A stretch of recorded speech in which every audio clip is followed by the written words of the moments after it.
Open the peeler cover. Cut the paper near the paper ejection slot.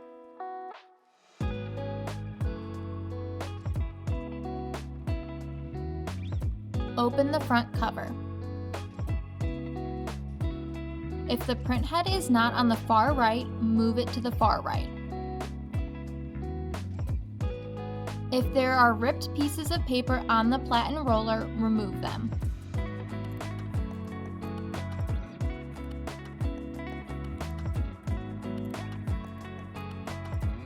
Open the paper cover. Raise the release lever. Pull the paper out from the paper feed slot. Lower the release lever. Close the paper cover. Close the front cover. Close the peeler cover. Press the pause button.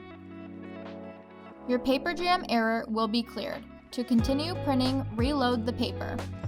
In need of accessories, ink, or labels for your Epson ColorWorks C6000P? Visit smithcorona.com or give us a call at 1-800-875-7000.